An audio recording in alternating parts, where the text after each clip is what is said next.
Today I'm going to talk about exploring with our children and scavenger hunts. So when we explore outdoors, we can ask children to find different objects. We can ask them to collect leaves of different shapes and sizes or colors, and then we could sort them by characteristics, by their color or by what tree they came from. We can also count them, and these are good pre-literacy skills for children. We could make up our own scavenger hunts by asking children to find 5 leaves, 5 pine cones, 5 things that are yellow, etc., etc. Or we could find some pre-made scavenger hunts on the internet. This is a winter scavenger hunt that I printed off from cbc.ca/parents. It is a winter scavenger hunt. You can get children to color in the pictures. Even if children are not yet talking, they'll learn vocabulary from listening to their parents.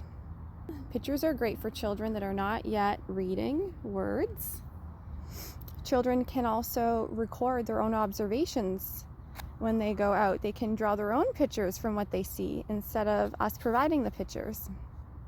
And here is a dollar store clipboard that I bought. And it is great because you can do all kinds of things, and you can bring markers and pens and crayons, and children have a surface to draw on. Here, my children made impressions from the leaves that they found. They put the leaves underneath and then rubbed crayons on top. So this is one form of documentation. When we go outside for scavenger hunts, we can take pictures, we can take videos, and then we can show them to the children afterwards. I find it's really nice to take pictures of some of the interesting things that my children find. So later on, when they are talking about it, I can show them the picture and be like, oh, did you mean this? So anytime we go outdoors with our children, or we go into a new environment, what is the parent's role? Well, it's the parents' role to remove the hazards, to look for any garbage, anything that's sharp, anything that shouldn't be there. We define the area. Where are the children allowed to explore? We can buy pylons from the dollar store, or sport cones, I think they're called, and they're really cheap. And you could set them out and it can act as a barrier. So if we're in a large park, we can set a boundary and teach our children that this is the boundary that you don't cross, and that when you're inside the boundary, this is where I'm supervising you, this is where it's safe to go.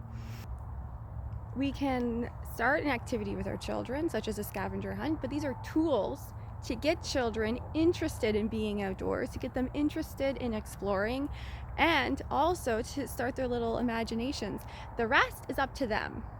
We set up the activity, we get them outdoors, we remove the hazards, we set up the space, and we then give them space to explore. It's very important. Sometimes it's nice for children to have us right beside them, talking to them the whole time. We found a leaf, we found a pine cone, a ladybug, that's so neat. Sometimes it's nice to be an observer and to observe our children and how they interact with their environment around them. So it's the child's role to explore, to create something, and to learn. And so as parents, we can facilitate that. And sometimes that means taking a back seat. Sometimes that means answering 5 million questions. Sometimes that means going to Google because we don't have the answers. So I hope you get outdoors this winter, that you can explore some nooks in your backyard, and that everyone has a great time. Okay, let's see. What did my children find and what did they do?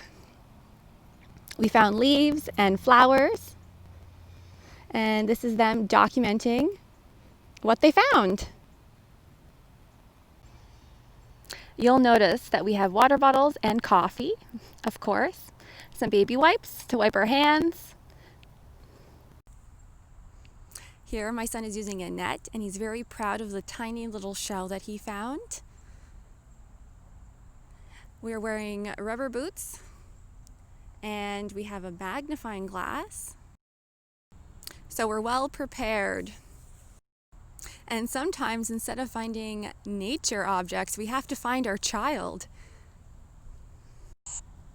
Here are 2 ways of collecting items. This is a clothes hanger, dryer, and here are 2 buckets.